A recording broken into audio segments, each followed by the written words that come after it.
Today on TimesCast Tech. Would it be all right to see your home screen? You have too many apps on your phone, and we're all worried about you. It's time for an intervention.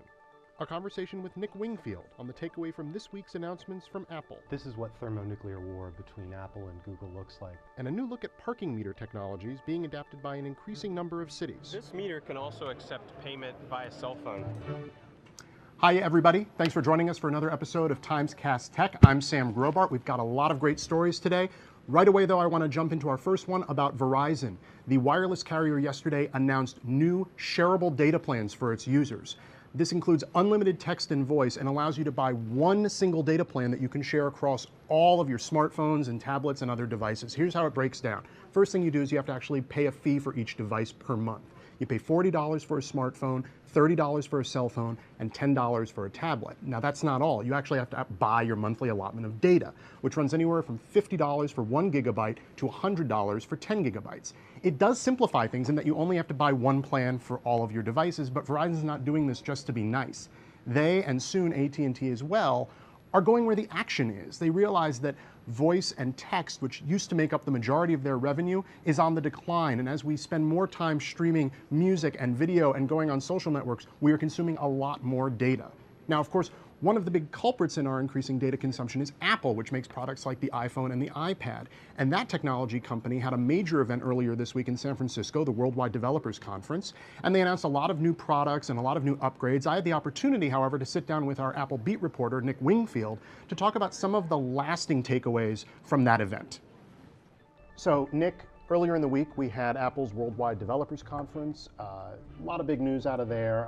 Most people have already heard a lot of it, but what to you is sort of the big story that is going to remain a big story going forward? Well, I think what we learned is that this is what thermonuclear war between Apple and Google looks like. There's this famous line in Steve Jobs' biography where he talks about wanting to go thermonuclear on Google because he viewed them as having stolen the look and feel of the iPhone with Google's Android smartphone operating system. And now what we're seeing is essentially the eviction of Google, partial eviction of Google from the iPhone in the form of this new Apple Maps service, which replaces a Google Maps service. No longer will Google be powering the Maps service within the iPhone, which is a big deal. I mean, people with cell phones use Maps all the time. Google is the back end. Google has the most, I guess, the best known and most commonly used map service out there.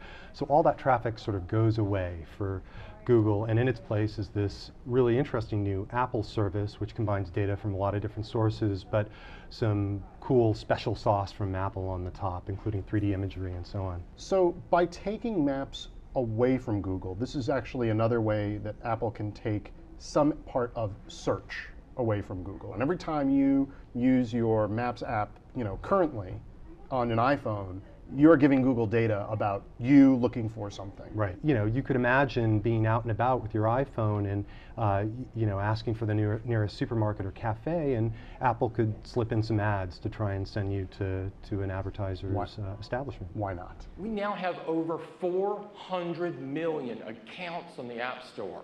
Apple hasn't done its own search engine, and I think the chances of them doing their own search engine are very unlikely. What's more likely is that they'll come in with a new interface to a variety of different types of search experiences. They're already doing it with Siri, where you talk to your phone and you ask it for sports trivia and it sends you to one source. You ask it for movie trivia. Right. So instead of sort of casting your lot with Google, you open yourself up and you say, fine, we're just going to work with everybody else. That's right. Of course, their developer conference is coming up, Google's own developer conference, their response to what Apple did earlier this week.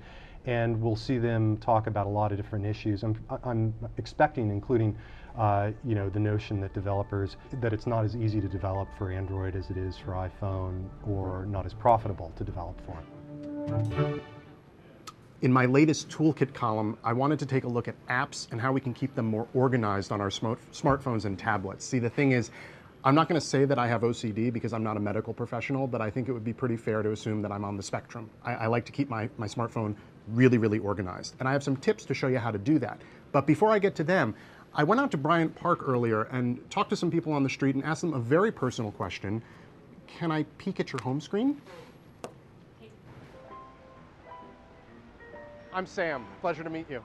Would it be all right if maybe we took a look at your home screen? Would it be all right if I saw your home screens?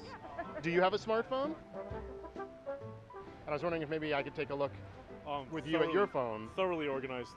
You are thoroughly organized. Of course. Okay. I got my Facebook, my sports news, my music, Okay. and my survival guide.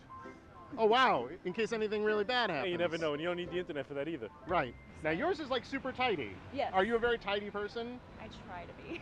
Okay. Yes. You have 4 folders here, and that's pretty much everything you have on your phone. Yeah.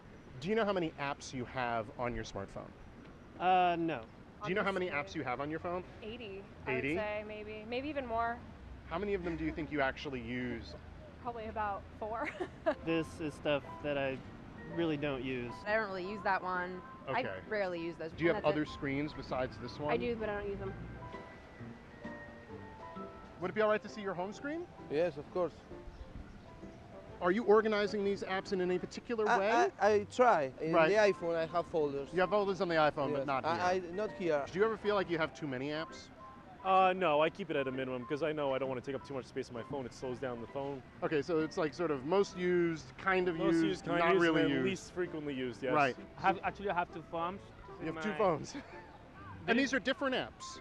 No, You keep- those are pretty much the same. This one I didn't use. I have to erase it. You have to erase it? Yeah, I have to erase it right now. You're gonna erase it right now? Yeah, because I I'm never, glad to help. I never use that one. It's ugly out there, people. You need some help. I got some tips for you. Let me show you right away. First thing you want to know about, you want to make folders. You want to be able to group apps together so that you have them in the space that only one app used to be able to occupy. Let me show you how you do that. On this iPhone, all you do is tap and hold on your apps. And then you start to see them all wiggle there for a little while. If you tap and hold on one app and drag it over another, see what's happening? Kaboom! Folder. Look at that. Productivity, they call it. But I don't want to call it productivity. I want to call it schedule. So I just tap on the X there, and I can rename it. And now I'm done. And I can then drag any other apps into that folder up to 12. The other thing you want to do, once you now have folders, is you want to keep your apps on one screen only.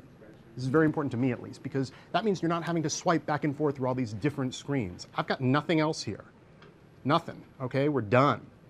So you keep things on one screen. Now, if you're using folders and you're keeping your apps on one screen, you are eventually going to run out of space, but it's after something like more than 100 apps, which means that you're gonna have to start deleting apps, okay? I mean, it's just a fact of life. There are apps that you're probably not using anymore, as we just saw in the segment. It's a little bit like fashion and clothing. If you haven't worn it in a year, you gotta throw it out. So what I do is I go in here and I got, oh, more cowbell. I don't really want any more cowbell. I want less cowbell. So I'm gonna tap and hold. See the little X there? Goodbye, cowbell. Go away, cowbell. Yeah, see, I do want to delete it. It's gone. By the way, it's not gone forever. You can always re-download it for no charge from the App Store because you already bought it. It's very simple. All right. Now that we can breathe a little more easily looking at our smartphones, I want to move on to another source of stress, parking. There have been some tremendous advances in parking meter technology, and they are currently on display at the world's largest parking convention. Don't say we don't go to the ends of the earth for you people, we do. It's in Phoenix, Arizona, and it's changing the way that cities and drivers profit from the daily headache. My colleague Jennifer Medina has this report. Bring it in.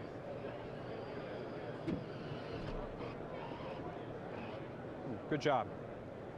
So this meter is configured to be able to detect the presence and the absence of a vehicle. The hockey puck-shaped device under this car is one of the latest innovations in parking technology. Introduced by IPS Group, the same company that has also added credit card slots to meters, it uses a shortwave radio signal to detect when a vehicle is parked above it.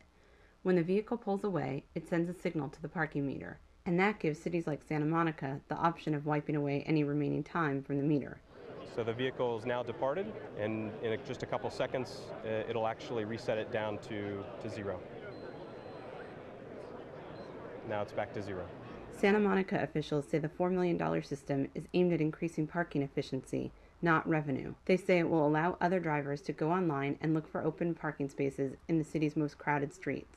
But residents claim it is a way to get more money out of them, one way or another. This meter can also accept payment via cell phone. My cell phone can take an image. That image tells me what meter location, the rates. I can select how much time I wanted to purchase, let's say 30 minutes. I review my payment, and then I go ahead and pay. As meter technologies become increasingly intelligent and the data they collect increasingly inexpensive to transmit, more and more cities are considering these kinds of systems. What we're starting to see is that cities are becoming larger and larger consumers of data. All of this information is wirelessly consolidated in a web-accessible data management system, offering a lot of reports on cash transactions, credit card transactions, even maintenance alerts. So when this meter goes down, it will actually send a text message or an email to the staff, and they can respond more proactively. 15 other cities have installed the pucks. Meanwhile, Los Angeles and San Francisco both use similar technologies to gauge how crowded a street is, adjusting parking prices based on demand and time of day. For the New York Times, this is Jennifer Medina. I have been informed that this parking technology also does work on actual full-size cars, just to let you know. Next up, we have a photo essay from photographer Jamie Stillings, who took some amazing pictures of a $2.2 billion solar thermal plant being built in the Mojave Desert. The Ivampa solar field, about an hour and a half outside of Las Vegas, is planned for completion sometime next year. When finished, it will have 350,000 mirrors spread over 3,600 acres of desert. Those mirrors reflect sunlight onto boilers, creating steam which run turbines that should power 140,000 homes. Environmentalists say the installation damages the natural habitat of the endangered desert tortoise. But BrightSource, one of the companies building the site, says it has spent $56 million relocating the tortoises. Jamie Stillings' photo essay appears in Sunday's magazine. That's our show. You can see these stories and many more at nytimes.com/tech. Thanks for watching. See you next time.